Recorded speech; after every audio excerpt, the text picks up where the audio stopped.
Hello friends, आपका स्वागत है। मैं हूं आपका दोस्त अनिल सहारन।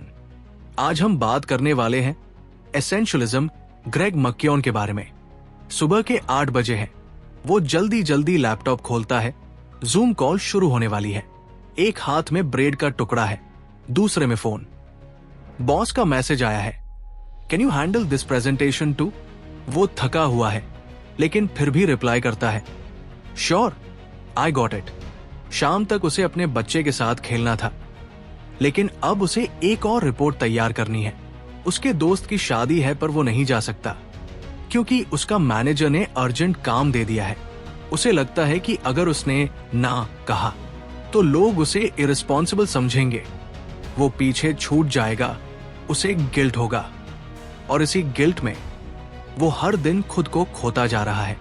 उसने कभी नहीं सीखा ना कहना भी एक कला है और सब कुछ करना सबसे बड़ा इल्यूजन है। आज हम बात कर रहे हैं उस किताब की जिसने लाखों लोगों को सिखाया कि कैसे कम काम करके भी ज्यादा इंपैक्ट बनाया जा सकता है। एसेंशियलिज्म बाय ग्रेग मक्योन सिर्फ प्रोडक्टिविटी नहीं, ये किताब आपको जिंदगी के सबसे जरूरी चुनाव करना सिखाती है। क्या आप भी खुद को हर किसी की एक्सपेक्टेशंस के नीचे दबा हुआ महसूस करते हैं? क्या आपको भी लगता है कि आप बहुत कुछ कर रहे हैं लेकिन कुछ भी मीनिंगफुल नहीं कर पा रहे? तो ये वीडियो आपके लिए है। हमारी जिंदगी आजकल एक बफे जैसी बन गई है। हर चीज अच्छी लगती है, सब कुछ करना है, हर मौके को पकड़ना है। लेकिन सोचिए, अगर आप बफे में हर चीज की एक एक प्लेट भर लें तो क्या आप वाकई किसी एक चीज का स्वाद ले पाएंगे? यही नॉन एसेंशियलिज्म है, जब हम हर उस चीज को हाँ बोलते हैं जो सामने आती है और बदले में थकावट, फालतू स्ट्रेस और डायरेक्शनलेस लाइफ मिलती है। What is essentialist mindset? Essentialist mindset क्या कहता है? कौन सा एक काम है जो सबसे ज्यादा मायने रखता है, जिसे करने से बाकियों की जरूरत ही नहीं पड़ेगी? ग्रेग मक्योन कहते हैं, if you don't prioritise your life, someone else will. मतलब, अगर आपने खुद तय नहीं किया कि आपके लिए क्या जरूरी है तो दुनिया आपको अपनी प्रायोरिटीज थमा देगी। Boss, society, relatives, social media, सब। क्या आपने कभी खुद से पूछा है, मैं इतना व्यस्त क्यों हूं, लेकिन फिर भी असंतुष्ट क्यों महसूस करता हूं?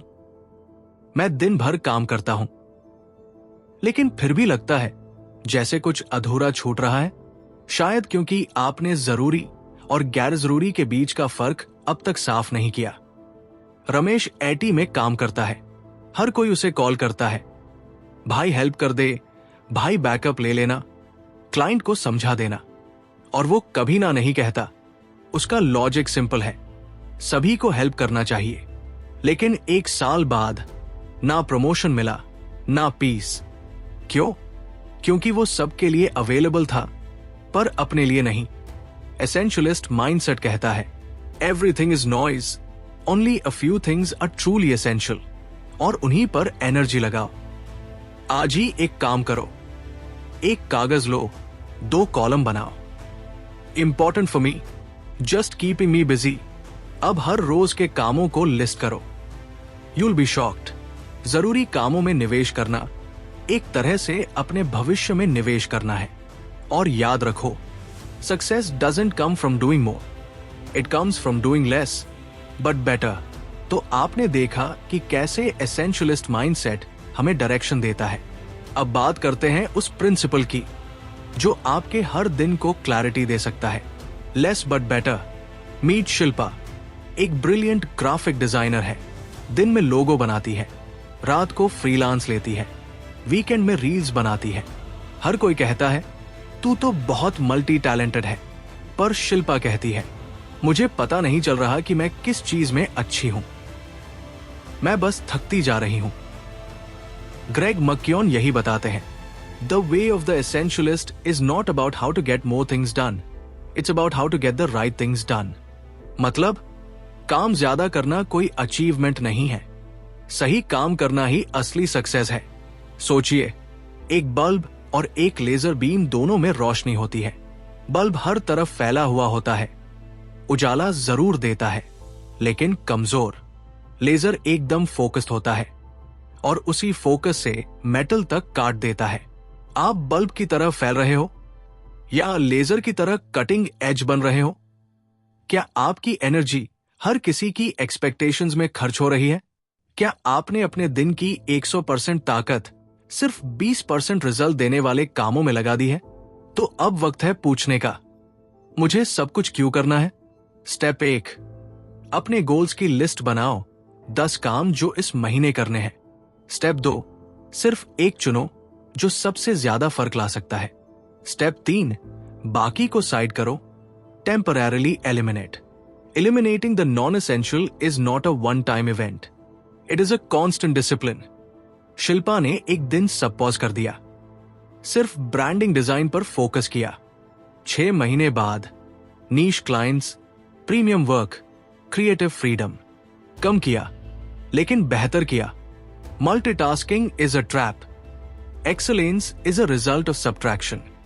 अपने दिन को इस तरह डिजाइन करो जैसे एक आर्टिस्ट अपने कैनवस को डिजाइन करता है, हर स्ट्रोक मीनिंगफुल हो। अब सवाल यह है, कम करने का मतलब क्या सब छोड़ देना है या फिर चुनिंदा चीजों को मास्टर करना? अब वक्त है उस सबसे मुश्किल चीज से टकराने का जो हमें नॉन एसेंशियल बनाती है, नहीं कहना। और सच्चाई यह है कि हम में से ज्यादातर लोग ना कहने से डरते हैं। इस हिस्से में हम guilt, people pleasing, fear of missing out, FOMO जैसी चीजों से टकराएंगे और एक गहरी कहानी से ये लेसन डिलीवर करेंगे कि हर हाथ की कीमत एक ना होती है। The power of saying no, ना कहने की कला। Emotional plus practical script. अब जब हमने समझा कि कम और बेहतर कैसे जिंदगी को सरल और शक्तिशाली बना सकता है, तो अब बात करते हैं उस स्किल की जो इस पूरे एसेंशियलिज्म फिलॉसफी की रीढ़ है, ना कहने की शक्ति। विवेक एक सेल्स एग्जीक्यूटिव है। हर दिन कोई ना कोई कहता है, भाई मेरी फाइल भी देख ले, भाई क्लाइंट को हैंडल कर दे, भाई एक PPT बना दे। और विवेक हर बार मुस्कुराकर कहता है, हाँ कर दूंगा। क्यों? क्योंकि उसे लगता है अगर मैंने मना किया तो लोग बुरा मानेंगे, शायद मैं अवसर खो दूंगा, या शायद मैं अच्छा इंसान नहीं रहूंगा। पर असल में हो क्या रहा है? वो बर्नआउट हो रहा है, वो अपने ही गोल्स भूल चुका है, वो दूसरों की जिंदगी जी रहा है, अपनी नहीं। ग्रेग मक्योन कहते हैं, When we say yes to one thing, we are saying no to something else. Always. हर हाँ की एक छिपी हुई ना होती है, और जब आप सबको हाँ कह रहे होते हो तो शायद खुद को ना कह रहे होते हो। आपने कितनी बार ऐसा काम किया है जो आपको नहीं करना था, लेकिन सिर्फ इस डर से किया कि कोई नाराज ना हो जाए? कितनी बार वीकेंड पर आराम करना था, लेकिन आप एक और काम में उलझ गए? इस बीच अगर आपको यह कहानी पसंद आ रही है तो लाइक जरूर करें, कमेंट में अपनी फीलिंग्स शेयर करें और वीडियो को अपने दोस्तों तक पहुंचाएं। आप देख रहे हैं अनिल सहारन, जहां हम आपकी पसंदीदा किताबों की कहानियां आपकी अपनी भाषा में लाते हैं। अगर आप इस किताब को लेना चाहते हैं तो नीचे डिस्क्रिप्शन में दिए अफिलिएट लिंक से खरीद सकते हैं। इससे हमें भी थोड़ा सपोर्ट मिलेगा और आपको एक जबरदस्त किताब मिलेगी। चलिए अब वापस चलते हैं कहानी की उसी मोड़ पर जहां से सब कुछ बदलने वाला था। तो सवाल यह नहीं कि ना कहना गलत है, सवाल यह है कि कब तक आप अपनी जिंदगी गिरवी रखते रहेंगे। एसेंशियलिज्म में सिर्फ ना कहना नहीं सिखाया जाता, बल्कि अदब के साथ मना करना सिखाया जाता है। Soft know with grace. मुझे खुशी है आपने सोचा, लेकिन मैं अभी इस पर कमिट नहीं कर सकता। बफनो, let me check my priorities first and get back to you. Redirect no, शायद इस काम के लिए XYZ और बेहतर होंगे। याद रखो, मदद करने की भावना अच्छी है, लेकिन खुद को खो देने की कीमत पर नहीं। प्लेन में सेफ्टी इंस्ट्रक्शन हमेशा क्या कहते हैं? ऑक्सीजन मास्क पहले खुद पर लगाइए, फिर दूसरों की मदद कीजिए। आप तब तक किसी की मदद नहीं कर सकते जब तक आपकी खुद की एनर्जी, क्लैरिटी और फोकस सही जगह ना हो। ना कहना ईगो नहीं है, ये सेल्फ रिस्पेक्ट है। हर बार जब आप ना कहते हैं आप अपनी प्रायोरिटीज को हाँ कह रहे होते हैं। अगर मैं हर चीज नहीं कर सकता तो फिर किसे चुनूं? और हर बार चुनने के साथ जो दर्द आता है वो क्या जायज है? अब वक्त है एक कड़वी लेकिन जरूरी सच्चाई को सामने लाने का। Make trade offs. हर चुनाव की एक कीमत होती है। इस हिस्से को हम emotional conflict plus real story plus deep clarity के साथ पेश करेंगे, ताकि लोगों को सिर्फ लेसन न मिले बल्कि एक जीवंत एहसास मिले। Make trade offs. सही चीज के लिए कुछ छोड़ना जरूरी है। हमने देखा कि ना कहने से कैसे हम अपनी प्रायोरिटीज बचा सकते हैं, लेकिन क्या सिर्फ ना कहना ही काफी है? नहीं। अब हमें यह भी समझना होगा कि जब हम किसी एक रास्ते को चुनते हैं तो कई रास्ते खुद ब खुद छूट जाते हैं। यही है ट्रेड ऑफ्स। हर हाथ के पीछे छुपी एक कीमत। नेहा एक टैलेंटेड आर्किटेक्ट है। उसे 2 रास्ते मिले, एक बड़ी MNC, जबरदस्त सैलरी, पर्क्स, विदेश यात्रा, एक स्टार्टअप, कम पैसे लेकिन क्रिएटिविटी और विजन का मौका। हर कोई कह रहा था MNC चुनो, लेकिन नेहा जानती थी अगर उसने पैसे चुने तो शायद वो अपना पैशन खो दे, और अगर उसने पैशन चुना तो वो कंफर्ट खो देगी। अब वो किसी गलत या सही में नहीं फंसी थी, बल्कि 2 अच्छे ऑप्शंस में से एक को छोड़ने की पीड़ा में थी। ग्रेग लिखते हैं, we can do anything but not everything.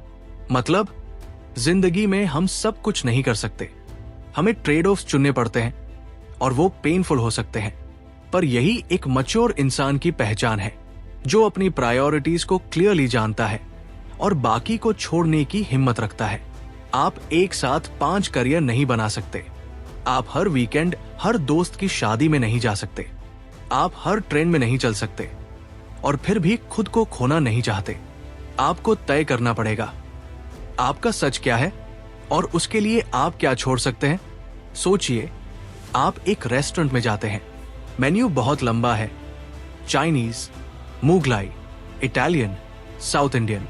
आप सब नहीं खा सकते, आपका टाइम लिमिटेड है, स्टमक भी लिमिटेड है, तो आपको चुनना पड़ेगा। लाइफ भी ऐसा ही है, जो आप चुनते हैं वो ही आपकी जिंदगी का स्वाद बनता है।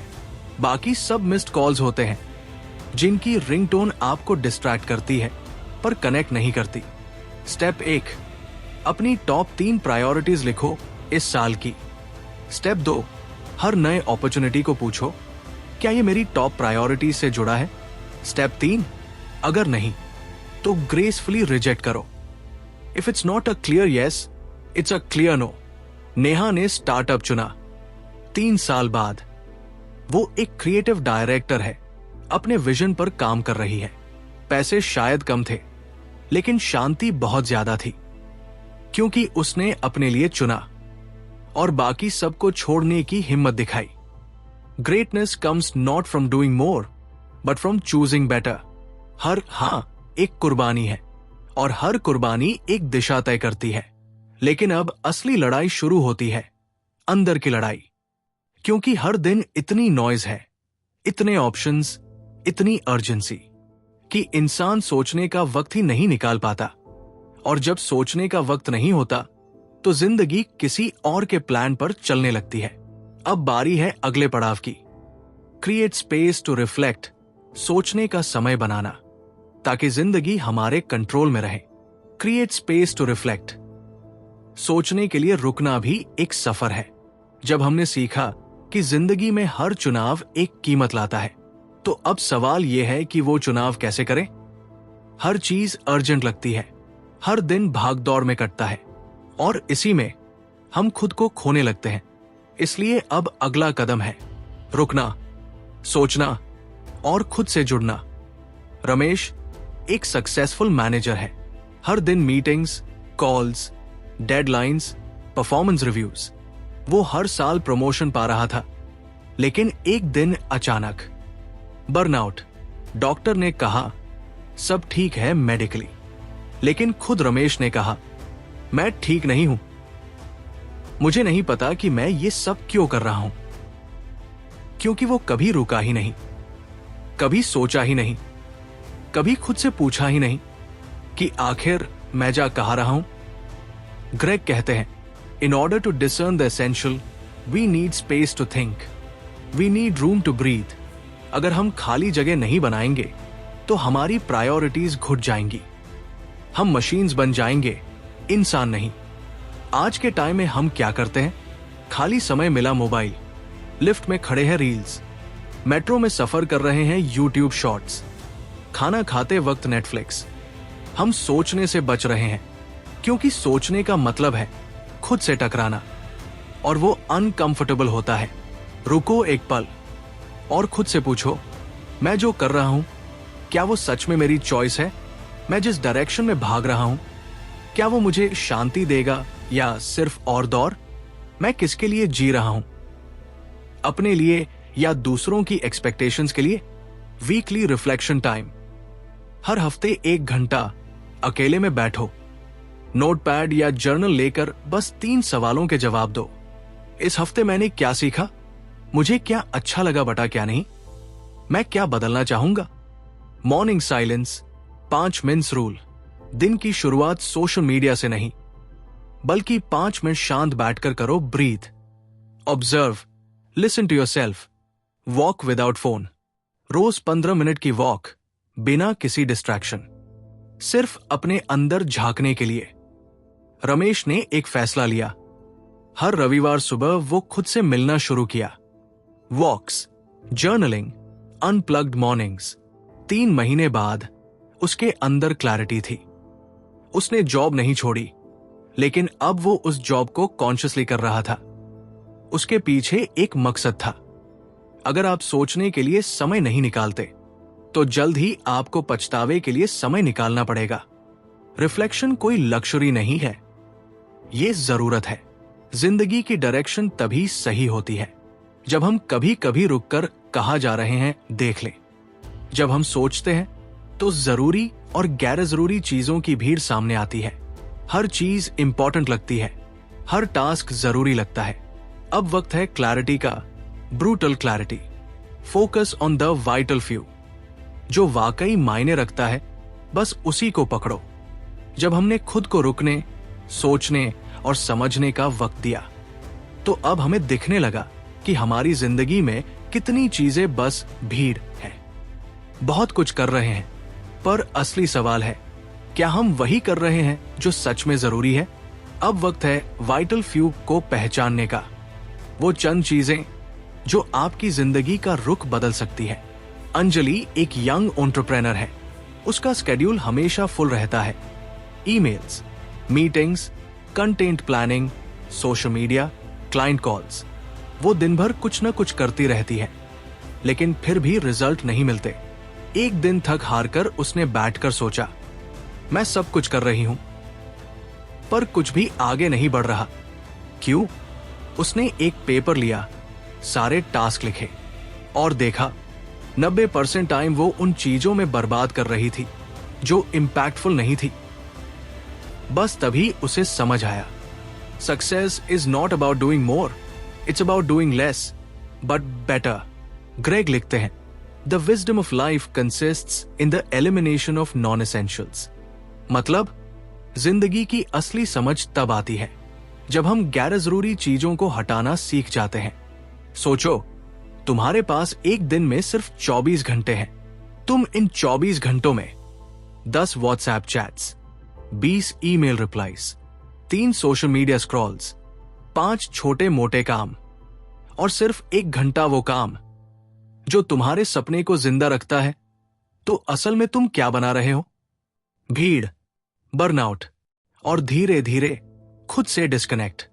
दी 80/20 रूल, परेटो प्रिंसिपल। ग्रेग इसी कॉन्सेप्ट को और साफ करते हैं। 80% रिजल्ट्स कम फ्रॉम 20% एफर्ट्स। यानी आपकी जिंदगी में सिर्फ कुछ ही चीजें हैं जो आपको सफलता और शांति देंगी, बाकी सब डिस्ट्रैक्शंस हैं। बस सोफिस्टिकेटेड तरीके से। क्लैरिटी लिस्ट बनाओ।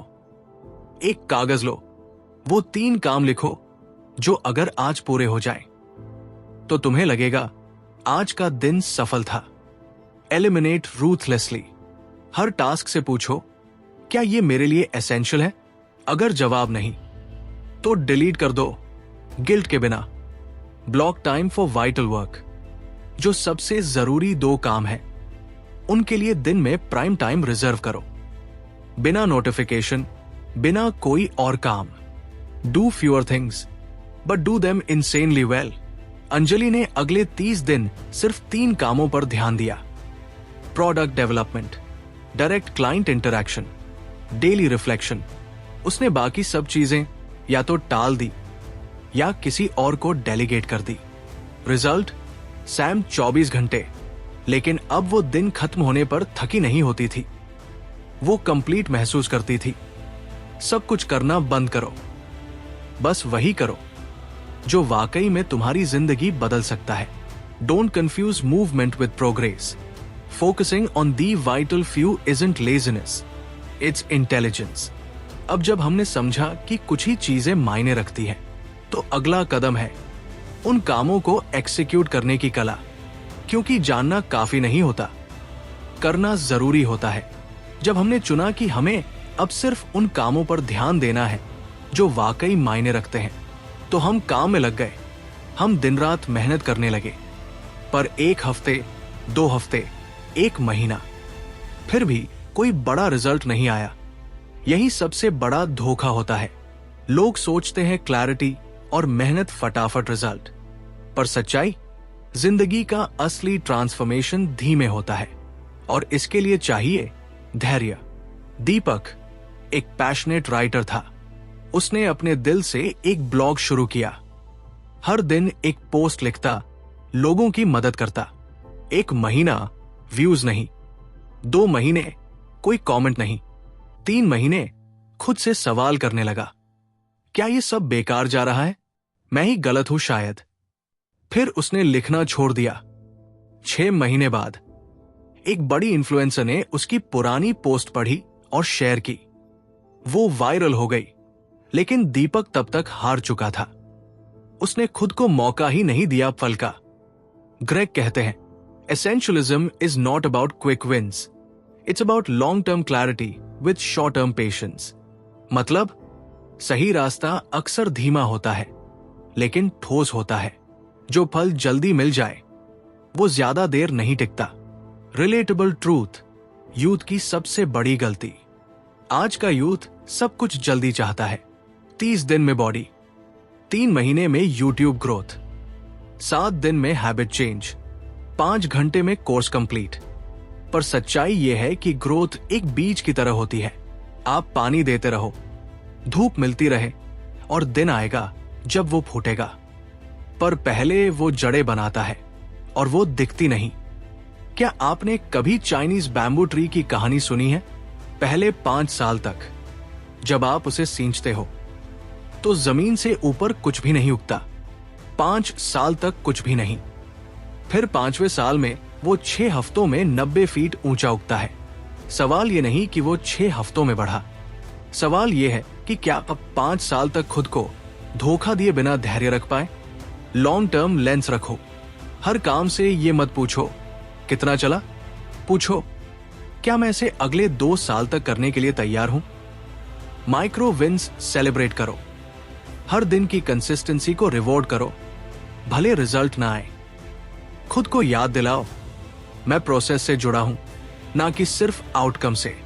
Journal this line every week, I am building roots, I can't see it but growth is happening.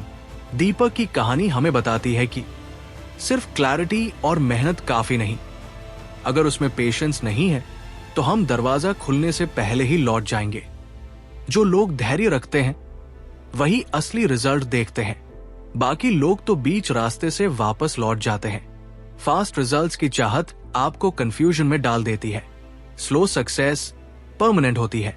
Patience is not waiting, patience is what you do while you wait. हमने ये समझा कि धैर्य से बड़ी बड़ी चीजें हासिल की जा सकती है।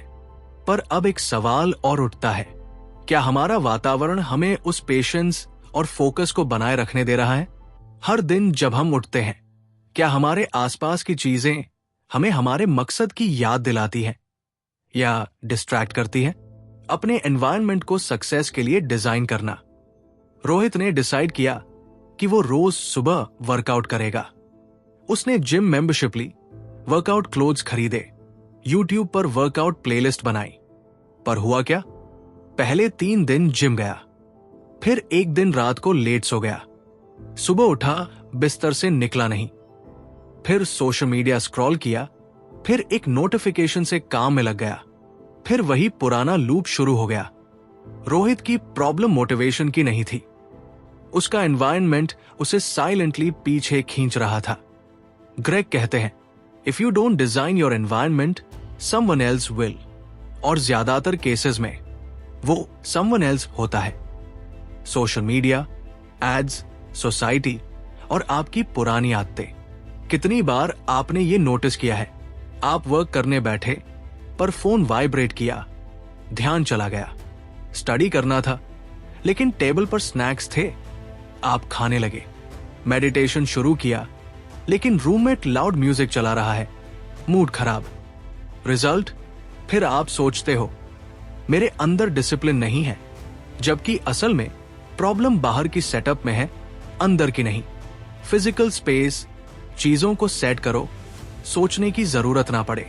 वर्कआउट क्लोथ्स रात में ही निकाल कर रखो, फोन को दूसरे कमरे में रखो जब डीप वर्क करना हो। स्टडी टेबल पर सिर्फ वो चीजें हो जो काम से जुड़ी हो। डिजिटल स्पेस, स्क्रीन को भी सक्सेस फ्रेंडली बनाओ।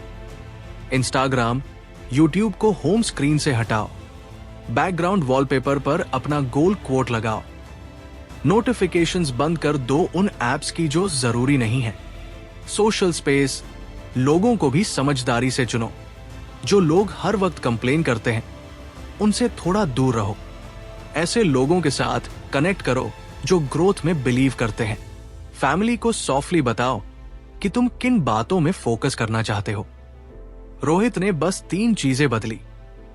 फोन अलार्म दूर रख दिया ताकि उठना पड़े, जिम के कपड़े और जूते रात में बाहर रखे, फ्रिज से सारे अनहेल्दी स्नैक्स निकाल दिए।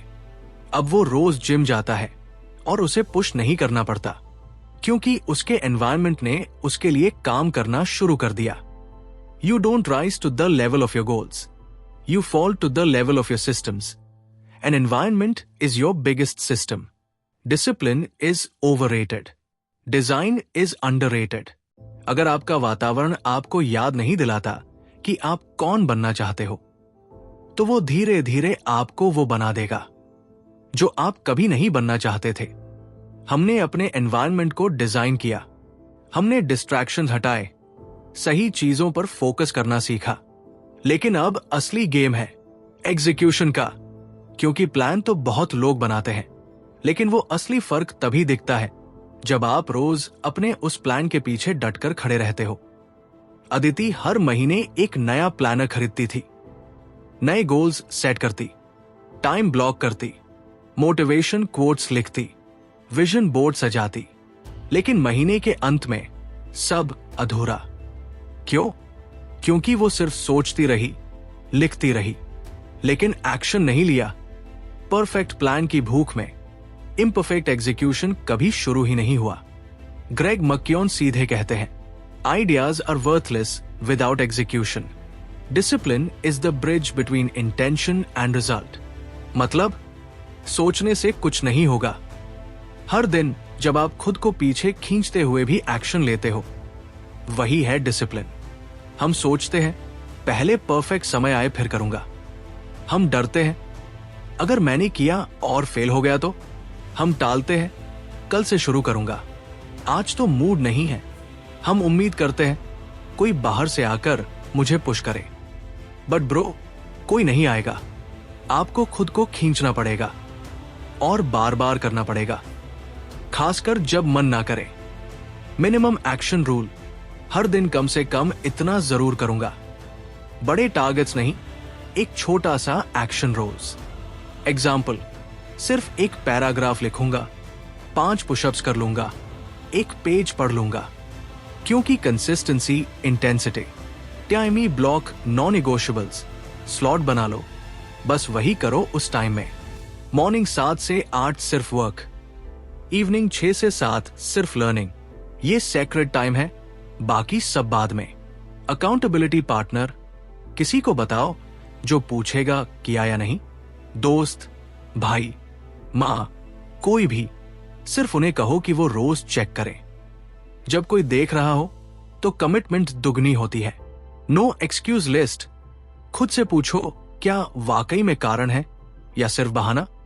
हर एक्सक्यूज को लिखो, फिर उसके नीचे उसका अपोजिट एक्शन भी। एग्जाम्पल, मूड नहीं है, 2 मिनट बस शुरू करता हूं। एक दिन अदिति ने सिर्फ एक चीज की। सुबह उठकर बिना स्क्रॉल किए बस 15 मिनट वॉक पर गई। वो परफेक्ट नहीं थी, पर उस दिन वो एग्जीक्यूशन में थी और बस वहीं से कहानी पलट गई। Winners don't do different things every day, they do the same right thing every damn day. Discipline means doing it, specially when you don't feel like it. हर दिन खुद को हराना पड़ता है ताकि एक दिन दुनिया को जीत सको। जब हम रोज एक्शन लेने लगते हैं, डिसिप्लिन को अपना लेते हैं, तब एक नई समस्या खड़ी होती है।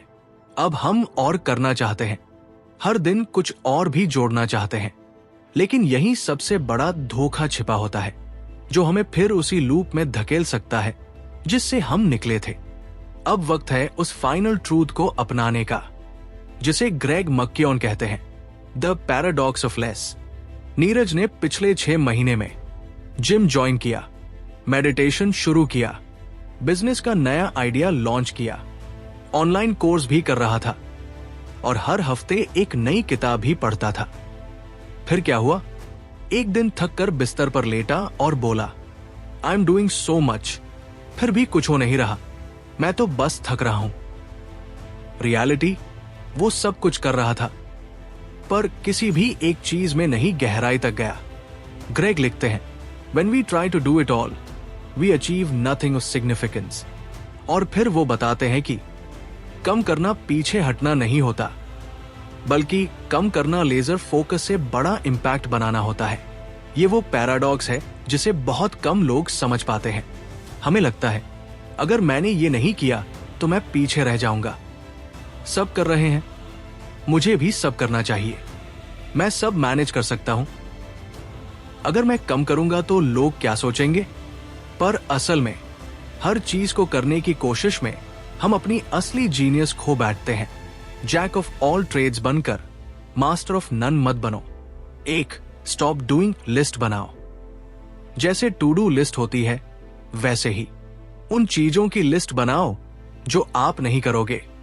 Social media scroll, random projects, unnecessary meetings. Rule of 3, साल के सिर्फ 3 बड़े फोकस। अगर कोई चीज इन तीनों में नहीं आती, इग्नोर इट, डिले इट या डेलीगेट कर दो। आस्क योरसेल्फ एवरी वीक, क्या मैं ज्यादा कर रहा हूं या सही कर रहा हूं? यह सवाल आपके दिमाग की क्लैरिटी बढ़ाएगा और गिल्ट कम करेगा। नीरज ने सब कुछ बंद कर दिया, सिर्फ एक चीज पर फोकस किया, उसका यूट्यूब चैनल। 6 महीने में उसके 0 से 100 के सब्सक्राइबर्स हुए। अब वो बोलता है, मैंने सब कुछ छोड़कर सिर्फ एक चीज पकड़ी और वही मेरी दुनिया बदल गई। कम करने का मतलब आलसी होना नहीं है, बल्कि समझदार होना है। जो इंसान हर जगह थोड़ा थोड़ा करता है, वो कहीं भी बड़ा नहीं बन पाता। कम चीजों पर पूरा ध्यान दो ताकि तुम खुद में पूरी तरह रह सको। एसेंशियलिज्म कोई एक बार की टेक्निक नहीं है, ये एक जिंदगी जीने का तरीका है जहां हम समझते हैं कि हर शाइनी चीज जरूरी नहीं होती, हर अपॉर्चुनिटी को हां नहीं बोलना चाहिए, और जो चीजें सबसे ज्यादा मैटर करती है वो बहुत कम होती है। पर जब आप उन्हीं कम चीजों को पकड़ लेते हो तो जिंदगी भी अपने सबसे बड़े रूप में खिलने लगती है। ज्यादा करने में जिंदगी खो जाती है और कम करने में वो असली जिंदगी मिल जाती है जिसे तुम हर रात सोते वक्त ढूंढते हो। अगर आप यहां तक सुन चुके हैं तो मुझे यकीन है कि ये कहानी आपके दिल को जरूर छू गई होगी। अगर आपको ये वीडियो पसंद आया हो तो इसे लाइक जरूर करें और इसे अपने उन दोस्तों और परिवार के लोगों के साथ शेयर करें जिनकी जिंदगी में आप वाकई कोई पॉजिटिव बदलाव लाना चाहते हैं। चैनल को सब्सक्राइब करना न भूलें ताकि अगली इंस्पायरिंग कहानी आप तक सबसे पहले पहुंचे। अगर आप इस किताब को खरीदना चाहते हैं तो उसका लिंक नीचे डिस्क्रिप्शन में दिया गया है, वहां से आप इसे ले सकते हैं। अब मिलते हैं अगली किताब की कहानी में एक नए सफर के साथ। तब तक अपना ख्याल रखें और हाँ, कमेंट करके जरूर बताएं कि इस कहानी की कौन सी बात आपके दिल को सबसे ज्यादा छू गई। मैं हूं आपका दोस्त अनिल सहारण।